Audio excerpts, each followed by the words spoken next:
So இன்றைக்கி வந்து next ஒரு டாபிக் ஹிஸ்ட்ரியில் age of Vijayanagara and Bahmani sultan. Vijayanagara பேரரசு மற்றும் பாமினி பேரரசு. ஸோ இதை பற்றி நம்ம நிறையா தெரிஞ்சுக்கணும். எப்படி நம்ம சேரர்கள், சோழர்கள், பாண்டியர்களை தெரிஞ்சுக்கிறோமா ஆசைப்படுற மாதிரியே இந்த விஜயநகர பேரரசும் பாமினி பேரரசும் தெரிஞ்சுக்கணும். ஏன்னா அவங்க சவுத்தில் வந்து ஆட்சி செஞ்சுருக்காங்க. சரிங்களா? தென் இந்தியாவில் வந்து ஆட்சி செய்த ஒரு முக்கியமான பேரரசு அப்படின்னா அது விஜயநகர மற்றும் பாமினி பேரரசு. ஸோ இந்த டாபிக் பொறுத்த வரைக்கும் எங்கே இருக்குது அப்படின்னு சொல்லி நம்ம கண்டென்ட்டில் பார்த்தோம்னா வரிசையாக நம்ம கவர் பண்ணிட்டு வரோம் ஒரு டாப்பிக்காக. நெக்ஸ்ட்டு பாருங்கள், age of Vijayanagaram and Bahmani kingdom 7th standard history term 2 lesson 1, 11th standard history lesson 12. So ரெண்டுமே நீங்கள் படிக்கணும். சில பேர் டேரெக்டாக 11th ஸ்டாண்டர்ட் ஹிஸ்ட்ரி படிப்பாங்க.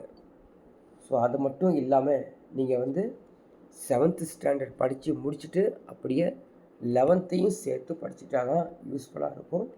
எக்ஸாமில் எந்த ஒரு கொஸ்டினும் இதுலேருந்து கேட்கும் பொழுது ஆன்சர் கொடுக்க முடியும்.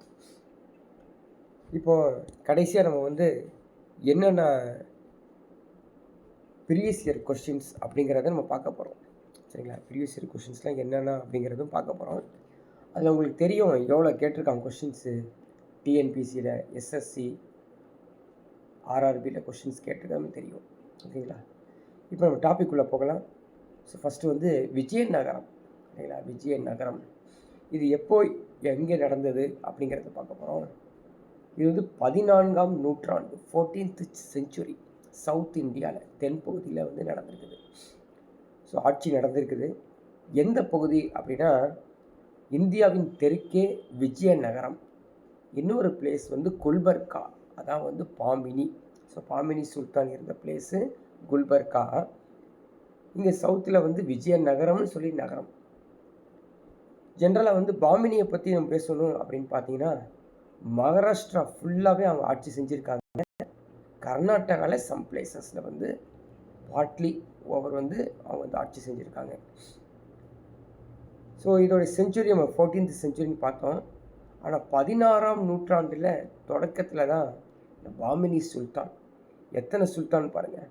பீஜப்பூர் சுல்தான், அகமது நகர் சுல்தான், கோல்கொண்டா சுல்தான், பீரார், இது மாதிரி 5 சுல்தானி அரசுகள் வந்து பாமினி அரசுகள் ஆட்சி செஞ்சுருக்காங்க.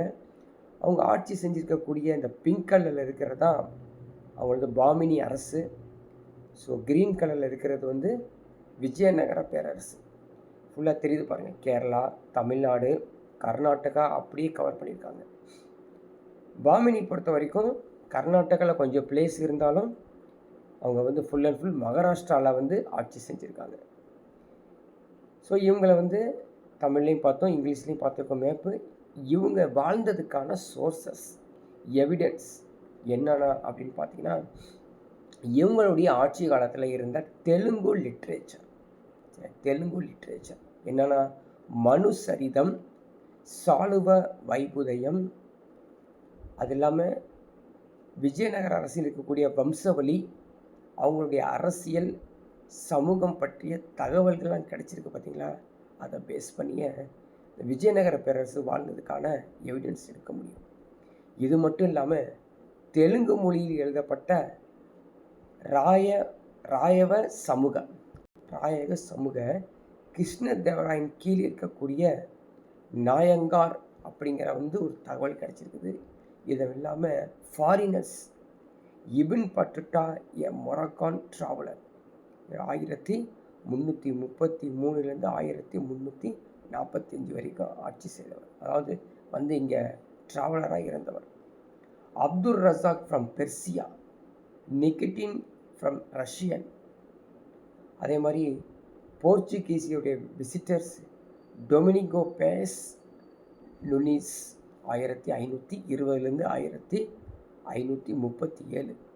இது இல்லாமல் இட்டாலியன்ஸும் வந்து நிக்கோலா கோண்டி வந்து ஆட்சி வந்து வரும்பொழுது ஆட்சியில் இருந்தவர் முதலாம் தேவராயர். அவர் ஆட்சி காலத்தில் வந்து கோட்டையில் தங்கி சில திருவிழாக்கள்லாம் பார்த்துருக்காராமா இந்த நிக்கோலோ கோண்டி. இவர் எழுதிய அந்த வணிகம் சம்பந்தப்பட்ட நூல்களில் இந்த விஜயநகர பேரரசை பற்றி கொடுக்கப்பட்டுள்ளது. இந்த விஜயநகர பேரரசு என்னன்னா அப்படின்னு பாருங்க, சங்கம டினஸ்டி, சாலுவா டினஸ்டி, துலுவா டினஸ்டி, ஆரவீடு டினஸ்டி. ஸோ மேலோட்டமாக படிக்காத, இம்பார்ட்டண்ட் இது, எக்ஸாமில் கேட்கக்கூடிய பிளேசஸ் என்னன்னா பொறுத்துகளை கேட்பாங்க.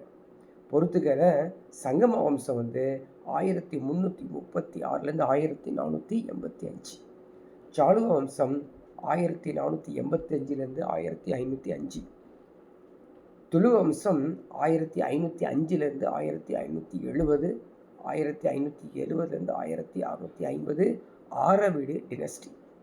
ஒரு எக்ஸாமில் இந்த டினஸ்டியோட லிஸ்ட்டு கொடுத்து கிரானிக்கல் ஆர்டரில் கேட்டிருக்காங்க. கிரானிக்கல் ஆர்டர்னா ஏறு வரிசை இறங்கு வரிசையில் கேட்டிருக்காங்க. சரிங்களா?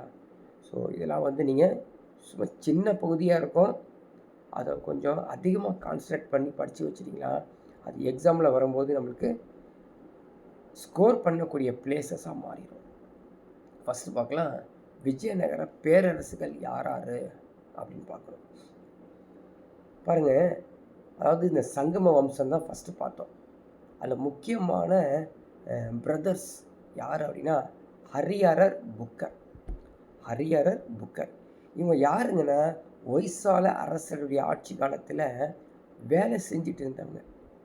1336 பிறகு தான் அவங்களுக்கு அரசே கிடைச்சிச்சு. யார் அப்படின்னா இந்த ஒய்சால அரசர் 3ஆம் பல்லாளர் மதுரை சுல்தானால் கொல்லப்பட்டார். ஸோ ஒரு காலத்தில் நம்ம கேள்விப்பட்டிருக்கோம் இல்லையா, மதுரை சுல்தான், அதாவது டெல்லி சுல்தான்லேருந்து கிளம்பி மதுரையை ஆட்சி செய்த சுல்தான்கள். அந்த சுல்தான் ஒருத்தர் என்ன பண்ணியிருக்காரு, இந்த ஒய்சால அரசரை வந்து 3ஆம் பல்லலால் வந்து கொலை பண்ணிட்டார். ஸோ என்னாச்சு அப்படின்னா அவருக்கு பின்னாடி வந்தவங்க தான் இவங்க ஹரிஹரர் புக்கர். ஸ்டார்டிங் பீரியடில் எது வந்து அவங்களுடைய கேபிட்டலாக இருந்தது அப்படின்னா துங்கபத்திரா நதி பகுதியின் வடக்கு கரையில் இருக்கக்கூடிய அனக்கோண்டி அருகே உள்ள தலைநகர். அனக்கோண்டி அருகே உள்ள ஒரு தலைநகர். இது ஆற்றின் தென்கரையில் இருக்கக்கூடிய ஒய்சால நகரமான ஒசப்டானா, அது ஹம்பிக்கு அருகே இருக்கக்கூடிய ஒரு பிளேஸை வந்து பிறகு தலைநகரத்தை மாற்றினாங்க. ஸோ தலைநகரம் கேபிட்டல் என்ன பண்ணியிருக்காங்க, கொஞ்சம் எக்ஸ்பேண்ட் பண்ணியிருக்காங்க, ரீநேம் பண்ணது தான் விஜயநகரம். சரிங்களா? விஜயநகரம். இந்த விஜயநகரம் பேர் வந்து இந்த ஒய்சால நகரத்தை தான், அந்த எசப்டானா சொல்லக்கூடிய பிளேஸை தான் விஜயநகரம் அப்படிங்கிறது மாற்றி பெயரை வச்சுருக்காங்க. இவங்களுக்கு அடுத்த ஒரு அருமையான எவிடன்ஸ் அப்படின்னு எடுத்திங்கன்னா இவங்க வாழ்ந்ததுக்கான எவிடன்ஸ் பாருங்கள். வராகன் எல்லாம் எக்ஸாமில் கேட்கக்கூடிய பிளேஸ் வராகா. வராகனா தமிழில் பொண்ணு, கன்னடத்தில் ஒன்று.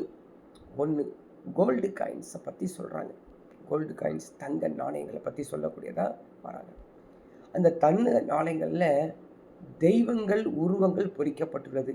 காளை, யானை, சரிங்களா, கண்ட பெருண்டா, கற்பனை பறவை, ஆக்சுவலாக கற்பனை பறவை, இரட்டை கழுகு வடிவம்.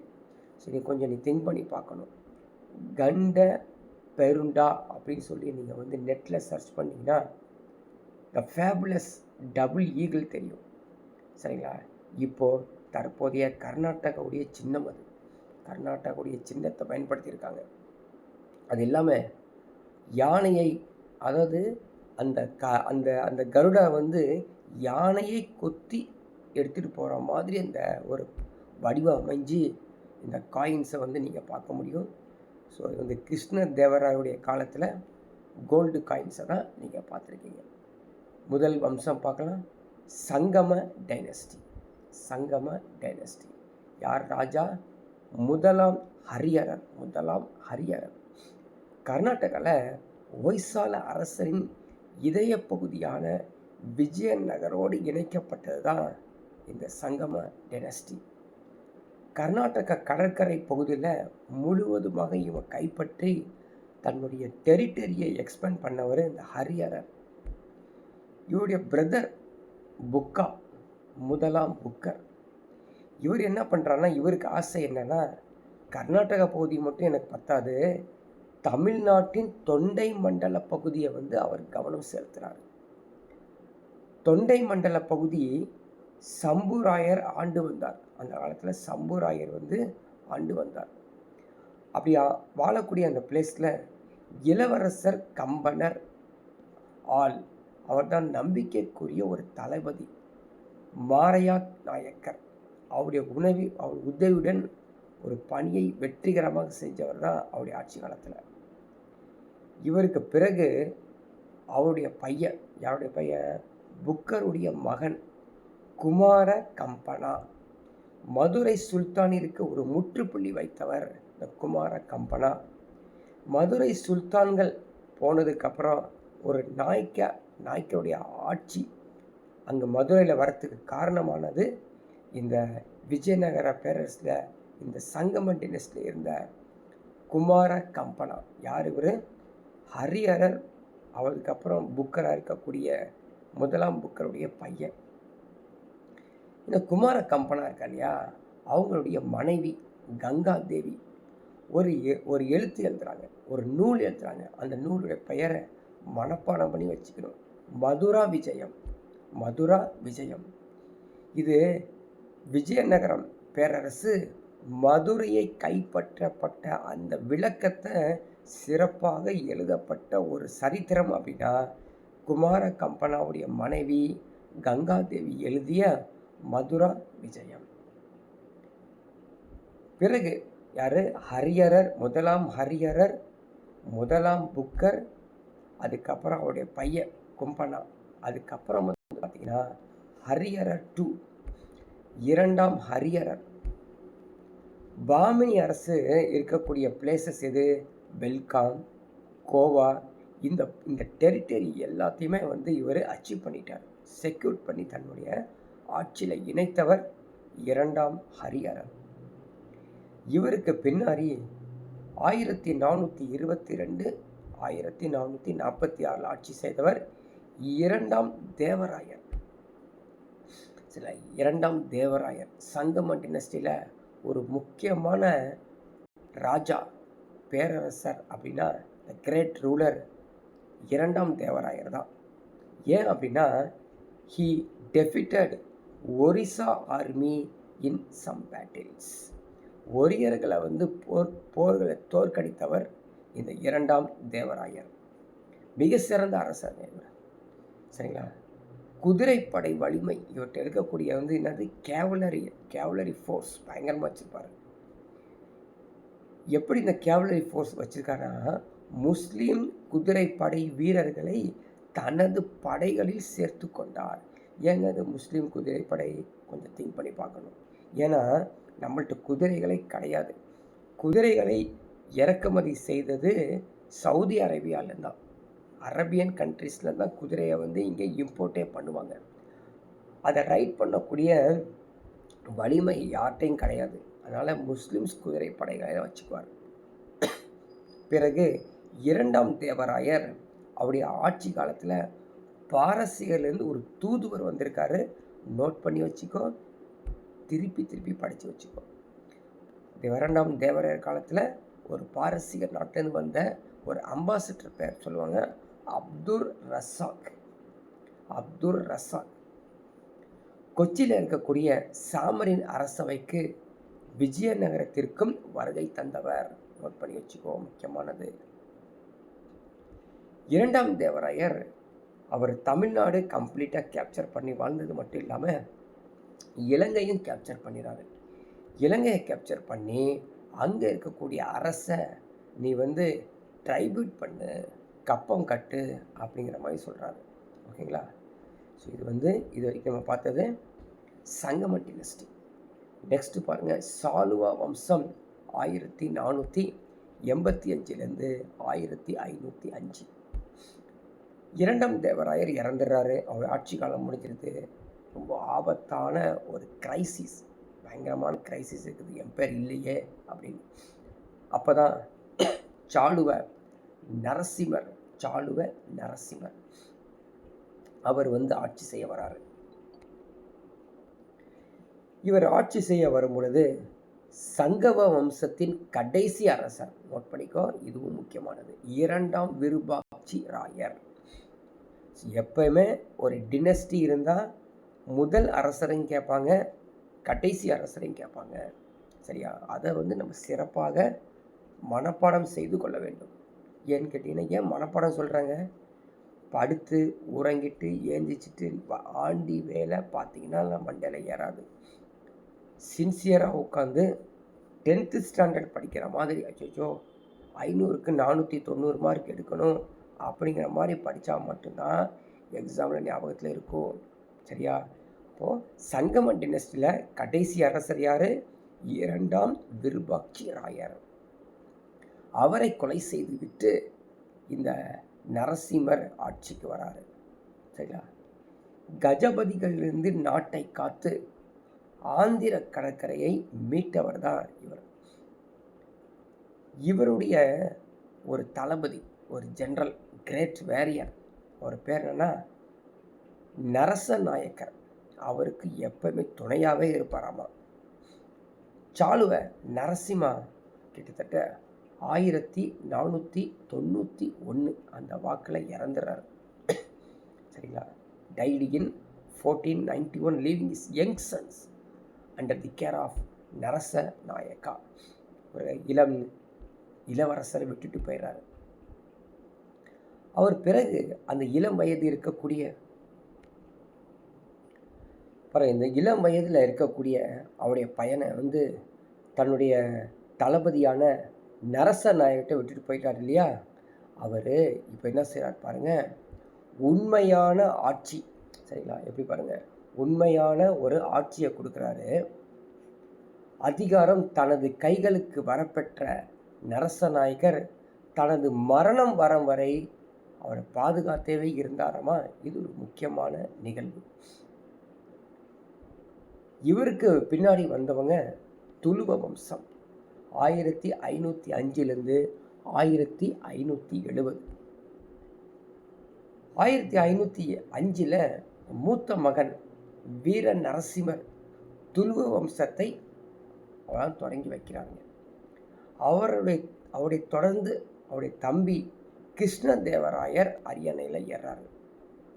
கிருஷ்ணதேவராயர், நீங்கள் கர்நாடகா போனீங்கன்னா ஃபேமஸாக நீங்கள் இதை பற்றி கேள்வி பண்ணலாம். கிருஷ்ணதேவராயர் சிறந்த அரசர்.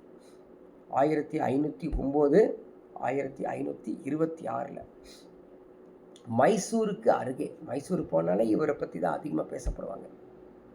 சரிங்களா? அங்கே இருக்க மன்னரை, அந்த குறுநில மன்னரை தோற்கடித்தவர் இவர். பாமினி சுல்தான்கள், ஒரிசா கஜபதி எல்லாத்திலையும் போர் புரிந்து தன்னுடைய டெரிட்டரியை சிறப்பாக காப்பாற்றினவர் பார்த்தீங்கன்னா கிருஷ்ணதேவராயர். இவருடைய வெற்றியெல்லாம் பயங்கரமான வெற்றி. மலபார், கொங்கன் கடற்கரை எல்லாத்தையும் தன்னுடைய கேரளாவில் மெயின் பிளேசஸ் எல்லாத்தையும் தன்னுடைய கண்ட்ரோலில் வச்சுக்கிட்டாரு. பத்கல் அப்படிங்கிற ஒரு இடத்துல இவர் ஒரு கோட்டையை கட்டியிருக்காரு. கோட்டை கட்டி கொள்ளும் உரிமையை பெற்றவர் தான் இந்த கிருஷ்ணதேவராயர். இவர் பேசிக்கலி எப்படிங்க, எ கிரேட் பில்டர், கட்டடக்கலை நிபுணருங்க, கட்டடக்கலை வல்லுனர். போகிற இடத்துலலாம் சிறப்பாக வந்து அவர் கட்டடம் கட்டிடுவார்.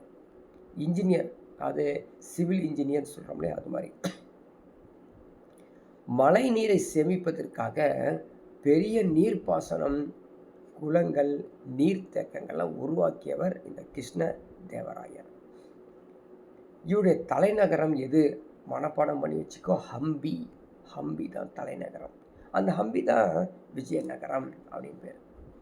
அங்கே ஒரு கோவில் கட்டியிருக்காரு, கிருஷ்ணசாமி கோவில், ஹசாரா ராமசாமி கோவில், விட்டாலசாமி கோவில், எல்லாம் புகழ்பெற்ற கோவில்களுடைய கட்டடக்கலை, இவருடைய கட்டடக்கலை. ஹம்பியில் இருக்கக்கூடிய இந்த விட்டாலசாமி கோவில் தட்டும்போது இசை ஒளி எழுப்புமாமா. கிட்டத்தட்ட 56 இசை தூண்கள். சரிங்களா? 56 அக்யூஸ்டிக்ஸ் காலம்ஸ் வந்து இருக்கக்கூடிய இந்த மியூசிக்கல் பில்லர்ஸ். இது மட்டும் இல்லாமல் ஆந்திர பிரதேசில் லேபாக்ஷி கோவில் தரையை தொடக்கூடிய தூண்கள், நுண்ணிய மற்றும் தூண்கள் இவருடைய கட்டடக்கலைக்கு ஒரு அருமையான எடுத்துக்காட்டு. இவர் பெயரும் புகழும் பெற்றவர், பயங்கரமான. இவர் அது பெயிண்டிங் பண்ணது ஒரு இடம் இருக்குது, ராயகோபுரம் என்று அழைக்கப்படக்கூடிய வண்ணம் பூசப்பட்ட ஒரு கோபுரம். இவருடைய கட்டடக்கலைக்கு ஒரு சான்று. அரபியா, ஈரான், ஏன்னா எல்லாம் ஈரான் பாரசீக நாடு, அரபியன் கண்ட்ரிஸ். அங்கேருந்து அதிகமான குதிரைகளை இறக்குமதி பண்ணி மேற்கு கடற்கரை பகுதி முழுவதும் விஜயநகர துறைமுகங்களில் ஃபுல்லாக விஜயநகர ஆட்சி, அவங்களுடைய போர்ட்டை விஜயநகரா போர்ட் தான் சொல்லுவாங்க. இந்த வெஸ்ட் கோஸ்ட் பிளேஸ் எல்லாம் வெறும் குதிரைகள் இறக்குமதி ஆகி போருக்கு பயன்படுத்துவாராமா. இது மட்டும் இல்லாமல் போர்ச்சுகீசிய அரபிய வணிகர்களுடன் சிறந்த நட்புறவை வைத்தவர் இந்த கிருஷ்ணதேவராயர். சுங்கவரிலாம் கட்டியாகணும், கஸ்டம்ஸ், அதில் கட்டி நிறைய வருமானத்தை அதிகரித்தவர் இந்த கிருஷ்ணதேவராயர். இவருடைய கட்டடக்கலை தனியாகவே நம்ம படிக்க போகிறோம். இவர் Krishnadevarayar style, Krishnadevarayar patronised art அப்படின்னு சொல்லுவாங்க. இது மட்டும் இல்லாமல் இவர் லிட்ரேச்சர்லையும் நிறைய லிட்ரேச்சர்லாம் இவர் ஆதரிச்சிருக்காரு. ஆமுக்தா மல்யதா ஆண்டாளின் வாழ்க்கையை விவரிக்கும் தெலுங்கு இலக்கியத்தின் தலை சிறந்த படைப்பு. மனப்பாடம் பண்ணி வச்சுக்கோ.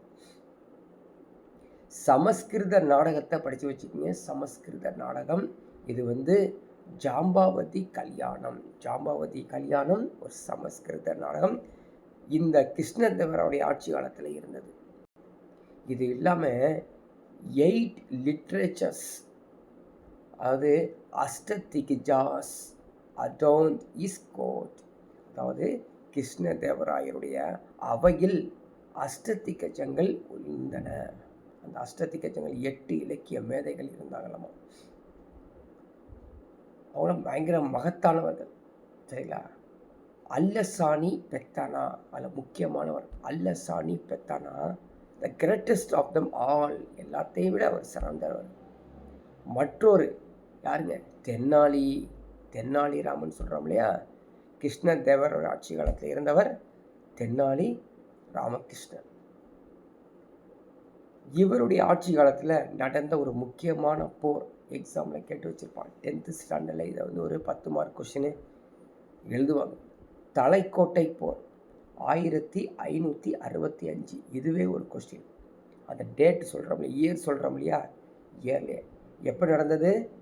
ஜனவரி 23, 1565.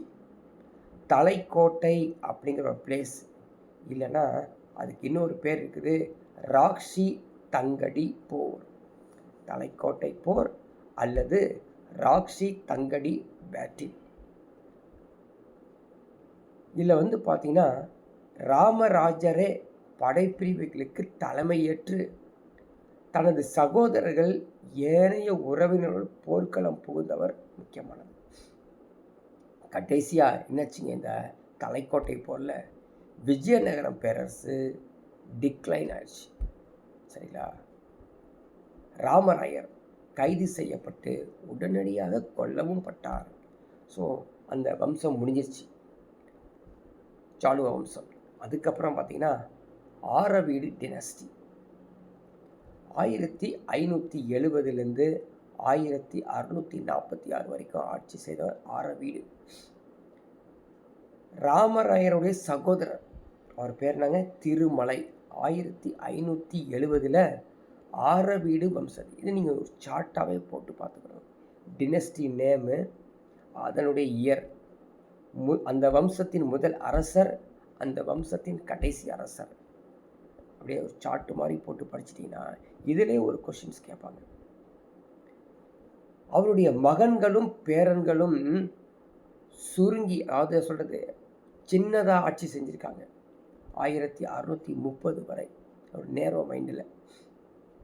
அது இல்லாமல் சில நிரந்தர தலைநகரம் இல்லாமல் நாடோடிகளாக திரிந்து 1670 வரை ஆட்சி புரிஞ்சிருக்காங்க இவங்களுடைய பிரதர்ஸு, இவங்களுடைய ஃபேமிலி மெம்பர்ஸ். விஜயநகர பேரரசுடைய நிர்வாகம் தெரிஞ்சு வச்சுக்கணும், அதுவும் எக்ஸாம்பிள் கேட்பாங்க.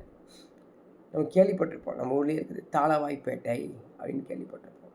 இப்போ தாளவாய்னா புரியுதா? தளபதி, தளபதி தான் தாளவாய், கமாண்டர். வாசல் அரண்மனை காவலர், ராயசம் செக்ரட்டரி அக்கௌண்டன்ட், அடைப்பம் பர்சனல் அசிஸ்டன்ட் அட்டண்டர் தனி உதவியாளர், காரியகர்த்தா செயல் முகவர். மனப்பாடம் பண்ணி வச்சுக்கோ இந்த பிளேஸை. ஏன்னு கேட்டிங்கன்னா பொறுத்துகளை இந்த கொஷின்ஸ் வந்து கேட்பாங்க. இவருடைய அரசமைப்பு யாருடையது? இந்த கிருஷ்ண மீன்ஸ் அது பேர் நாங்கள் ஒரு கர்நாடகாவில் ஆட்சி செய்தக்கூடிய விஜயநகர பேரரசுடைய அரசமைப்பு அப்படின்னு எடுத்துக்கிட்டால் எப்படி ஆட்சி செஞ்சுருக்காங்க பாருங்கள். முதல்ல வந்து மண்டலங்கள், அதான் மாநிலம். அதுக்கப்புறம் நாடுகளை தான் மாவட்டங்கள் சொல்கிறாங்க. ஸ்தலம் அப்படிங்கிறது வட்டங்கள், அதுக்கப்புறம் கிராமங்கள். இது அப்படியே ரிவர்ஸாக படித்து பாருங்கள். பல கிராமங்கள் சேர்ந்தது ஸ்தலங்கள், பல ஸ்தலங்கள் சேர்ந்தது நாடுகள், பல நாடுகள் சேர்ந்தது மண்டலங்கள். சரிங்களா? ஸோ மண்டலங்கள் அப்படிங்கிறது மாநிலம் இங்கே குறிக்கிறது. ஒவ்வொரு மண்டலத்துக்கும் மண்டலேஸ்வரா அப்படிங்கிற ஒரு கவர்னர் இருப்பார். இது இல்லாமல் கிராமமே ஒரு நிர்வாகத்தின் மிகச்சிறிய அழகாக இருந்ததாமா. The lowest unit of administration was the village. ஒவ்வொரு கிராமத்திலையும் ஒரு கிராம சபை வச்சுருப்பாங்க. எந்த ஒரு விஷயம் இருந்தாலும் அங்கே கிராம தலைவர் தான் உட்கார்ந்து அந்த கிராம சபையில் பேசிகிட்டு இருப்பாங்க. இவங்க விஜயநகர பேரரசு படைகள் பாருங்கள், அவங்களுடைய ஆர்மி, இன்ஃபேண்ட்ரி காலாட்படை, கேவலரி குதிரைப்படை, எலிஃபென்ட்ஸ் யானைப்படை, இது மாதிரி பிரிவுகள் வச்சுருப்பாங்களாம். விஜயநகர படைகள் வெடிமருந்து ஆயுதங்களை பயன்படுத்தினார்களா அப்படின்னு கேட்பாங்க. பயன்படுத்தியிருக்கார்கள். ஃபயர் ஆர்ம்ஸ் வந்து யூஸ் பண்ணியிருக்காங்க அப்படின்னு தெரிஞ்சுக்கோங்க.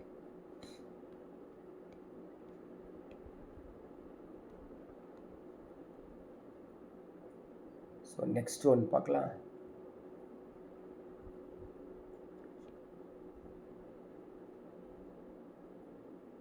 ஸோ நெக்ஸ்ட் விஜயநகர பேரரசுடைய அவங்களுடைய காலம் இல்லையா, காலத்தை நம்ம பார்த்துக்கோம். ஸோ வெடிமருந்து ஆயுதங்கள் குதிரைப்படைகள் ஒருங்கிணைக்கப்பட்டதால் இந்தியாவில் அதிகமாக அச்சுறுத்திய ஒரு படைகளாக விஜயநகர பேரரசு இருந்தது. இவங்களுக்கு பின்னாடி வந்தது நாயக்க முறை, நாயக் சிஸ்டம். நாயக்கனா என்ன? நாயக்கா அப்படின்னு சொல்லிக்கு தெலுங்கு கன்னட பகுதியில் ஒரு 13th செஞ்சுரியில் இராணுவ தலைவரை சொல்லுவாங்க. நாயக் அப்படின்னு சொல்லுவாங்க, இராணுவ வீரர். ஸோ 13வது நூற்றாண்டில் காகத்திய அரசில் ஒரு நாயகத்தின் இராணுவ சேவைக்கு பதிலாக வருவாய் வழங்கும் ஒரு முறையாகவே இருந்தது. பாருங்கள், இந்த காகத்திய அரசியலில் அந்த வருவாய் வழங்கும் முறையை தான் இந்த நாயக் சிஸ்டம் அப்படின்னு. தில்லி சுல்தானில் பின்பற்றக்கூடிய இக்தா முறை கேள்விப்பட்டிருக்கோம் இல்லையா, அதே மாதிரி தான் நாயக் முறை. தமிழில் நாயகப்பட்டணம், நாயத்தானம், கன்னடத்தில் வந்து நாயத்தானம், தமிழில் நாயக கட்டணம், தெலுங்கில் வந்து நாயன் கரமு. இது மாதிரி டிஃப்ரெண்ட்டாக ஒவ்வொரு மொழியிலையும் அவங்க பயன்படுத்தியிருக்காங்க. கிருஷ்ணதேவராயர் முறை, அவருடைய முறையில் கிருஷ்ணதேவராயர், அச்சுதேவராயர் அவருடைய ஆட்சி காலத்தில் இந்த வடிவத்தை பயன்படுத்தியிருக்காங்க, இந்த நாயக் சிஸ்டம். 9 நாள் ராம நவமி திருவிழா சமயங்களில் அரசருக்கு குறிப்பிட்ட அளவு வருவாயை வழங்க வேண்டும். அதே மாதிரி நூனிசின் கூற்றை ராய வாசகமு என்னும் தெலுங்குக்கு இந்த நூல் வந்து உறுதிப்படுத்தக்கூடியது இந்த நாயக் சிஸ்டம். விஜயநகர பேரரசுடைய சமூகம் எப்படி இருந்தது, அவருடைய எக்கனாமிக் பொருளாதாரம் எப்படி இருந்ததுன்னு பார்த்தீங்கன்னா, ஜென்ரலி கன்னடம், தெலுங்கு, போர், மரபு சமூகத்தை ஆட்சி செஞ்சுருக்காங்க. பேசிக்கலி ஸ்லேவரி, அடிமை முறையில் தான் இருந்திருக்காங்க.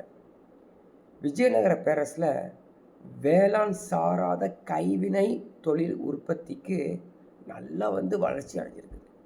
இந்த கிராஃப்ட் ஒர்க்லாம் சொல்லுவோம் தெரியுங்களா, ஆக்ரேரியன், நான் ஆக்ரேரியன் கிராஃப்ட் ஒர்க்ஸ்.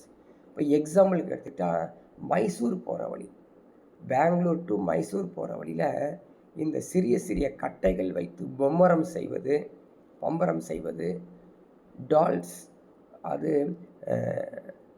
என்ன சொல்லுவாங்க, சின்னதாக அந்த கட்டையில் செய்யக்கூடிய பொம்மைகள் செய்வது பயங்கர ஃபேமஸ்.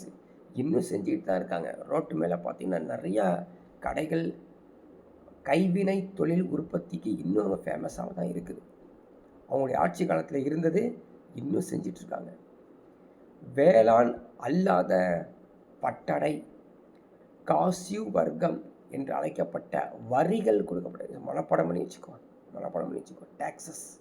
இவருடைய ஆட்சி காலத்தில் டேக்ஸஸ் எதுங்க? காசையா வர்க்கம். இன்னொன்று பட்டடை. பட்டடை எதுக்கு அப்படின்னு பார்த்தீங்கன்னா, ஒர்க் ஷாப் பீப்புள்ஸ் பே பண்ணக்கூடிய ஒரு டேக்ஸ். சரிங்களா? இதே மாதிரி உங்களுடைய காயினேஜ் சிஸ்டம், நாணய முறை கூட எங்கள்கிட்ட இருக்குது. என்ன நாணய முறை?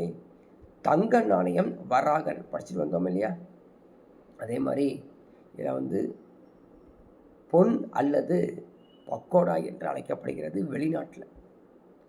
இந்த நாணயங்களை வெங்கடேஸ்வரர், பாலகிருஷ்ணர், அனுமன் அவங்களுடைய தெய்வங்கள் உருவங்கள் பொறிக்கப்பட்டிருக்காமா. ஸோ இது வரைக்கும் விஜயநகர பேரரசை பார்த்தோம். Next Bhamini kingdom. பாமினி அரசு எப்படிங்க உருவாச்சு, யார் காரணம் அப்படின்னு பார்த்தீங்கன்னா, 1347 அலாவுதீன் அசன் கங்கு என்று அறியப்படக்கூடிய தௌலதாபாத் நகரில் கம்ப்ளீட்டாக அவர் கேப்சர் பண்ணி, பாமன் ஷா அப்படியே தன்னுடைய பெயரை மாற்றி டெல்லி சுல்தான் முகமது பின் துக்ளக்கிற்கு எதிராக ஏனைய படைகளை திரட்டி பாமன் ஷா அப்படிங்கிற பேர் தான் பிற்காலத்தில் பாமினி அப்படிங்கிற பேர் வந்துச்சு. 2 இயர்ஸில் அலாவுதீன் அசன் பாமன் ஷா தமது தலைநகரை குல்பர்காக்கு மாற்றியவர் தான் சிறந்த பெயர் பெற்றவர். குல்பர்கால சுற்றி ஒரு பெரிய அரசு உருவாக்கினவர் இந்த பாமன் ஷா.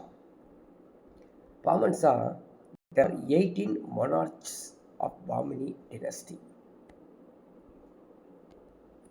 கிட்டத்தட்ட ஒரு 18 அரசர்கள் பாமினி வம்சத்தில் ஆட்சி செஞ்சுருக்காங்க. அதில் முக்கியமான அரசர்கள் தான் நம்ம பார்க்க போகிறோம். அதில் பாருங்கள், அலாவுதீன் அசன் பாமன் ஷா 1347 1358 ஆட்சி செய்தவர். இவர் ஆட்சி செய்யும்போது 4 பிரிவுகளாக பிரிச்சிருக்காரு. அப்பகுதி அவர் பேர் வச்சிருக்கிறது பாருங்கள், தரப்ஸ் அப்படின்னு பேர் வச்சிருக்காங்க. தரப்ஸ். அந்த 4 பகுதி எது? குல்பர்கா, தௌலதாபாத், பீடார், பெரார். 4 மாகாணங்கள், 4 ப்ரொவின்சிஸ். இது எல்லாத்துக்குமே கவர்னரை ஆட்சி செய்ய வச்சுருவார். கவர்னர் ஆட்சி செய்து வரி வசூலை வாங்கிறதுக்காக வச்சுக்குவார். கிட்டத்தட்ட ஒரு 11 இயர்ஸ் பாமன் ஷா தன்னுடைய ஆட்சி கண்ட்ரோலில் ஆட்சி செஞ்சுருக்காரு. அவர் அதிகமாக வெற்றிகள்லாம் பெற்றிருக்காரு. அவருடைய பேரில் நாணயங்கள்லாம் உருவாக்கியிருக்காரு. தன்னுடைய பெயருக்கு இன்னொரு நேம் வச்சுருக்காரு. என்ன பாருங்க, செகண்ட் அலெக்சாண்டர் சமான். இரண்டாம் அலெக்சாண்டர் என்று பொறிக்கப்பட்ட இந்தியாவில் ஆண்ட அரசர் யார்? பாமன் ஷா, பாமினி சுல்தான் பேரரசர் ஒருத்தர். ஸோ பாமினி அரசில் நெக்ஸ்ட் ஒரு பாருங்கள், முகமது ஷா. முதலாம் முகமது ஷா 1358 1375 ஆட்சி செய்தவர். பாமன் ஷாவுக்கு பிறகு வந்தவர் தான் இந்த முதலாம் முகமது ஷா. விஜயநகர பேரரசு அப்போ சமகாலத்தில் இருந்திருக்குது. அவங்களுக்கும் இவங்களுக்கும் போர் நடந்துகிட்டே இருக்கும். யாருக்கும்? பாமனி சுல்தான்களுக்கும் விஜயநகரத்துக்கும். ஆனால் 2 பேரும் அடிக்கடி போர் போட்டனால எந்த ஒரு பயனும் இல்லை அப்படிங்கிறத தெரிஞ்சுக்கிட்டாங்க. கிருஷ்ணா மற்றும் துங்கபத்ரா நதிகளுக்கு இடையே ஒரு வளமான பகுதி, பொருளாதாரம் மிக்க பகுதி. அந்த பகுதி எதுன்னா ராய்ச்சூர். ராய்ச்சூர் தோவா பகுதியை கைப்பற்றணும் அப்படிங்கிறதுக்காக இந்த விஜயநகர பேரரசும் பாமினி பேரரசும் அடிக்கடி சண்டை போட்டுக்குவாங்க. அடிக்கடி மோதல்கள், பேட்டில்ஸ் நடந்துகிட்டே இருக்கும். 1368 வாரங்கல் அரசரோடு ஒரு போர் நடக்குது. அந்த போரில் கோல்கொண்டா கோட்டை பச்சை கலந்த நீலவண்ண கற்களால் செய்யப்பட்ட சிம்மாசனம் உட்பட்ட பெரும் செல்வத்தை இழப்பீடு ஆயிருது. இந்த சிம்மாசனம் யாருடைய கண்ட்ரோலுக்கு போயிருது அப்படின்னா பாமினி சுல்தானுடைய ஆட்சிக்கு போயிருதுங்க. ஸோ பாமினி சுல்தான் இருக்கக்கூடிய இந்த முகமது இல்லையா, முதலாம் முகமது ஷா ஒரு வலுவான பாமினி அரசை கொடுத்தவர் இவர் தான். பாமன் ஷாக்கு பிறகு வந்தவர் இல்லையா. கிட்டத்தட்ட 5 சுல்தான்கள் அங்கங்கே பிரிஞ்சு இருந்ததை ஒன்று சேர்த்து ஒரு ஆட்சி செய்தவர், பாமினி அரசு அமைப்பு ஆட்சி செய்தவர் இந்த முதலாம் முகமது ஷா. எங்கே? குல்பர்காவில் 2 மசூதிகளை கட்டியிருக்காரு. 1367 அவர் கட்டி முடிக்கக்கூடிய பிளேஸில் முதல் மசூதி மகா மசூதி 216 மற்றும் 16 அடி அளவில் பெருசாக கட்டப்பட்டது. தி ஸ்டைல் ஆஃப் பெர்ஷியன், பாரசீகவுடைய ஸ்டைலில் கட்டப்பட்டது தான் இந்த மசூதி. இவர் இந்த பகுதி இல்லையா, அப்படியே புக்கில் இருக்குது, அப்படியே நம்ம கட் அண்ட் பேஸ்ட் பண்ணியிருக்கோம். இந்த பகுதியை நீங்கள் மனப்பாடம் பண்ணிக்கணும். வெரி வெரி இம்பார்ட்டன்ட், எக்ஸாமில் கேட்கக்கூடியது. பாமினி அரசில் ஒரு 8 அமைச்சர்கள் இருந்திருக்காங்க. வக்கீல் உஸ் சுல்தானா அரசின் பிரதம மற்றும் முதலமைச்சர், சரிங்களா. பேஷ்வா நாட்டின் பிரதம மந்திரியோடு இணைந்து செயல்பட்டவர் பேஷ்வா. 3வது வசீரி குல், ஏனைய அமைச்சர்களின் பணியை மேற்பார்வையிட்டவர். அமீர்-இ ஜும்லா, இவர் தான் ஃபினான்ஸ் மினிஸ்டர். அமீர்னாலே ஃபினான்ஸ் தான், நிதி, காசு. நசீர், உதவி நிதி அமைச்சர். வசீர்-இ அஸ்ராஃப், வெளியுறவுத்துறை அமைச்சர், எக்ஸ்டர்னல் அஃபேர்ஸ். கொத்தவால், காவல்துறை. சதார்-இ ஜகான், தலைமை நீதிபதி. சர்தார் அப்படின்னு பேர் சொல்லுவாங்க. பாருங்க, அடுத்தது முஹாஜித் த சன் ஆஃப் முகமது ஷா. முகமது ஷாவுடைய மகன் தான் இந்த முஹாஜித். விஜயநகருக்கு எதிராக போரை முடித்து கொண்டு குல்பர்கா திரும்பிய போது அவரை கொலை செஞ்சிட்டாங்க, சரிங்களா. இவருக்கு பிறகு வந்தவர் தான் 2ஆம் முகமது. 1378 ஆட்சி செய்தவர். தனது நேரத்தை பெரும் பகுதி அரசவை பண்பாட்டு கல்வி மையங்களை மாற்றுவதே செலவு செஞ்சிருக்காரு. பாருங்கள், ஒவ்வொருத்தரும் ஒவ்வொரு style. The centre of culture and லேர்னிங்லே தன்னுடைய வாழ்நாள் முழுக்கவே போனவர் பாமனி சுல்தான் 2ஆம் முகமது ஷா. 1463 1482 3ஆம் முகமது ஷா ஒரு சிறந்த அமைச்சர். முகமது கவானுடைய சிறந்த அரசியல் ராஜதந்திரவர். முகமது கவான் எப்படிப்பட்டவர் தெரியுமா? பாரசீகத்தில் முகமது கவான் ஒரு புகழ் பெற்றவர். பாரசீக மொழி, கணிதம் இதெல்லாம் புலமை பெற்றவர். அது மட்டும் இல்லாமல் ரைட்டர் அண்டு ப்ரோஸ் போயட் அவர். பிடார் அப்படிங்கிற பிளேஸில் ஒரு மதரசான்னு சொல்லக்கூடிய ஒரு பிளேஸ். மதரசான்னு தெரியும், இஸ்லாமிய கல்வி நிறுவனம், காலேஜ். அதை நிறுவியிருக்கார். ஒரு பெரிய நூலகத்தையும் அமைச்சிருக்கார். கிட்டத்தட்ட 3000 கையெழுத்து நூல்கள் இவருடைய மதரசாவில் இருந்திருக்குது. ஸோ அந்த மதரசா, முகமது கவானுடைய மதரசா தான் இந்த நீங்கள் பில்டிங் பார்த்துட்ருக்கிறது. இவங்களுடைய கலை மற்றும் கட்டடக்கலை எப்படி இருந்திருக்குது அப்படிங்கிற பார்க்கலாம். பாமினிக்குன்னு தனியாக ஸ்டைலு என்ன, குல்பர்கா, பிடார், பீஜப்பூர் அந்த கட்டடங்கள்லாம் பயங்கரமாக இன்னுமே இருக்குது. மசூதிகள் பார்க்கலாம், மதரசாக்கள் இருக்குது. சரிங்களா? இது மட்டும் இல்லாமல் ஏகப்பட்ட கட்டிடங்கள்லாம் கட்டி வச்சுருக்காங்களாமா. நூலகம் கட்டி வச்சுருக்காங்க. குல்பர்காவில் இருக்கக்கூடிய ஜாமியா மஸ்ஜித், ஸோ குல்பர்காவில் இருக்கக்கூடிய ஜாமியா மஸ்ஜித், ஹைதராபாத்தில் இருக்கக்கூடிய கோல்கொண்டா கோட்டை, பீஜப்பூருக்கு இருக்கக்கூடிய கோல் கும்பஸ், பிடாவில் இருக்கக்கூடிய சாந்த் மினார். மனப்படம் பண்ணிக்கோ. அங்கே நார்த்தில் இருக்கவங்களுக்கெல்லாம் தெரியுது, சவுத்தில் நம்மள மாதிரி கவலை மறந்துடுவோம். குல்பர்கா ஜாமியா மஸ்ஜித், ஹைதராபாத் கோல்கொண்டா ஃபோர்ட், பீஜப்பூர் கோல் கும்பஸ், பீடாவில் வந்து சாந்த் மினார். ஸோ நெக்ஸ்ட்டு இதில் வந்து பார்த்தீங்கன்னா பீஜப்பூர்லேயும் அடில் ஷாகி சரிங்களா, அங்கே கட்டப்பட்ட கோல் கும்பஸ், முகமது அடில் ஷாவின் கல்லறை எல்லாம் ஃபேமஸ் கட்டடக்கலைக்கு. இது இல்லாமல் அங்கே வந்து பார்த்தீங்கன்னா ஒரு குவி மாடம் அப்படி மாதிரி ஒரு இருக்குது. அந்த குவி மாடத்தில் வந்து சவுண்டு வருமாமா, அது எதிரொலிக்கக்கூடிய சவுண்டு. சரிங்களா? அது முணுமுணுக்கும் அரங்கம்னு சொல்லுவாங்க. முணுமுணுக்கும் அரங்கம், விஸ்பரிங் கேலரி நோட் பண்ணிக்கலாம் வந்து கேட்பாங்க. இவருடைய கட்டடக்கலை எப்படி இருக்குது அப்படின்னு பார்த்தோன்னா இந்தோ சாரசெனிக் style architecture.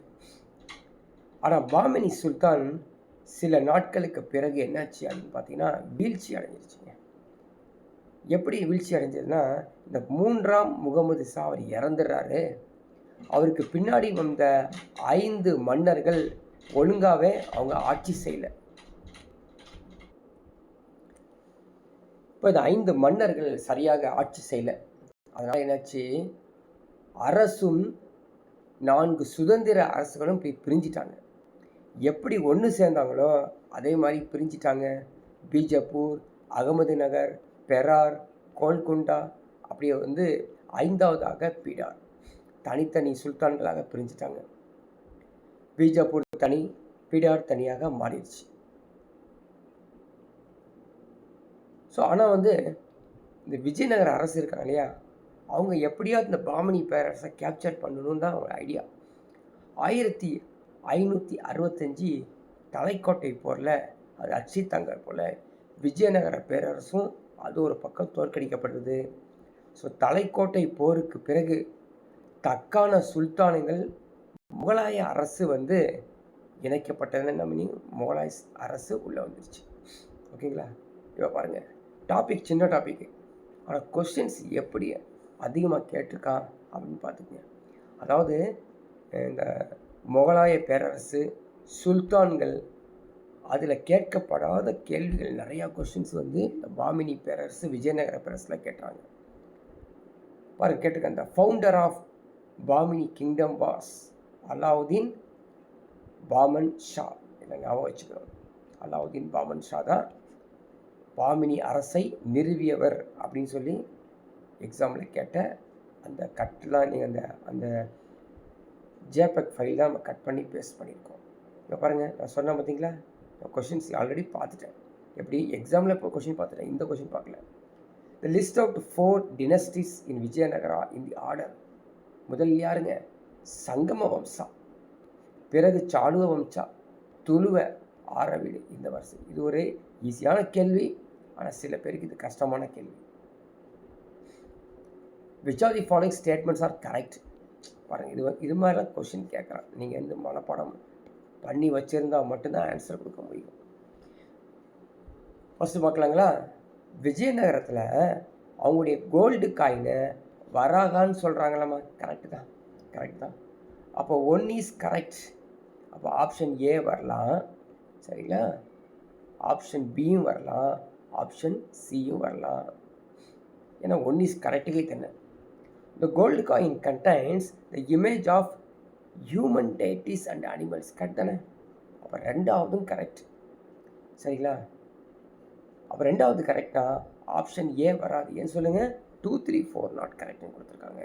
Option B, C, ஏ, இந்த டி கூட வரலாம். The capital of Kakatiyas was Warangals. இது கரெக்டுமா? இது கரெக்டு. இப்போ படிச்சுட்டு வந்தோம். அப்போ என்னாச்சு, எல்லாமே கரெக்டாக வந்துட்டு இருக்குது. The Vijayanagar rule adopted Chalukyan, the custom of Chalukyan. இது கொஞ்சம் டவுட் தான். விஜயநகர காகத்தியர் கூட படிச்சிட்டோம். சாளுக்கியர்களின் அரசு சாட்சியினை விஜயநகர அரசு பணி படுத்தினர் அப்படிங்கிறது வந்து கொஞ்சம் இது வந்து டவுட்டான இருக்குது. சரிங்களா? இது ஒரு கஷ்டமான இருந்ததுனால தான் இந்த கொஷின்ஸ் நிறையா வந்து மிஸ்டேக் வந்துருச்சு. பட் அனைத்துமே சரியானது தான், சரியான விடை.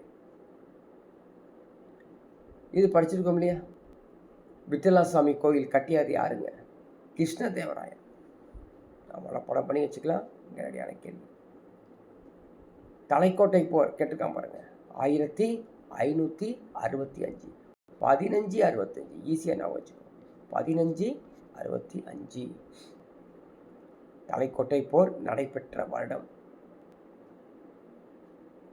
கிருஷ்ணதேவராயா பிலாங்டு டு எந்த வம்சம்னு கேட்குறாங்க. துளுவ வம்சம். இப்போ தான் படிச்சுட்டு வந்தோம். துளுவ வம்சத்தில் தான் இந்த கிருஷ்ணதேவராயர் ஆட்சி செய்தவர்.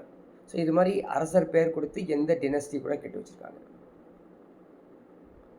ஸோ மேட்ச் தி ஃபாலோயிங் பாருங்கள். மேட்ச் தி ஃபாலோயிங் தான் நிறையா கொஷின்ஸ் கேட்டிருப்பாங்க. 1336 எதை குறிக்குது? சரிங்க, அதெல்லாம் வேண்டாம். எனக்கு வந்து தலைக்கோட்டை போர் தெரியும். எப்படி? 1565 தலைக்கோட்டை போர் தெரியும். அப்படி தெரிஞ்சால் சிக்கு 2ஆமா. இப்போ சிக்கு 2 அப்படின்னா பார்த்துங்களேன், ஆப்ஷன் ஏ வரலாம், ஆப்ஷன் டி வரலாம். இப்படி தான் பார்க்கணும். இப்படி தான் நீங்கள் எல்லாமே தெரிய போகிறது இல்லை, பொறுத்துக்கலை. ஏதாவது தெரியாமல் போகும். அப்போ ஆப்ஷன் ஏ, டி வரலாம். வேறு ஏதாவது தெரியுமா அப்படின்னு பார்க்கலாம். பாமினி கிங்டம் எப்போ ஆரம்பித்தாங்க அப்படின்னு பார்க்கணும். சரியா? பாமினி கிங்டம் அப்படிங்கிறது இந்த விஜயநகர பேரரசுக்கு அப்புறம்தான். விஜயநகர பேரரசுக்கு அப்புறம்தான். அப்படின்னா 336, இந்த 13th செஞ்சுரி, அது 14th செஞ்சுரி, 16, 17th செஞ்சுரி தான் வரத்துக்கு வாய்ப்பு இருக்குது. சரி, தெரியல அப்படின்னு விட்டுடலாம். ஒன்றும் பிரச்சனை இல்லை, பெண்டிங் வச்சுக்கோ. வேறு என்ன? Origin of Vijayanagara. Origin of Vijayanagara. சரிங்களா? Origin of Vijayanagara. இது ஆரிஜின் ஆஃப் விஜயநகரா 1336 தான் ஆரிஜின் ஆஃப் விஜயநகரா. ஏன்னா விஜயநகரம் ஆரம்ப காலத்தில் 13வது நூற்றாண்டும் 14வது நூற்றாண்டும் படிச்சிருக்கோம் நம்ம. அப்போ ரெண்டுலேயே வந்து பார்த்தீங்கன்னா கிட்டத்தட்ட ஆன்சர் கொடுத்துடலாம் பாருங்கள். அப்போ ஆன்சர் இது கேன்சல் ஆகி ஃபஸ்ட் ஆப்ஷன் இதில் வந்துடுது. ஸோ ரிமைனிங் இருக்கக்கூடியது பாருங்கள். 1337 origin, 1347 origin of Bahmani kingdom, 1614 the downfall of Vijayanagara. So இதான் கேட்பாங்களா? இது ஒரு சாம்பிள் எக்ஸாமில் கேட்டது.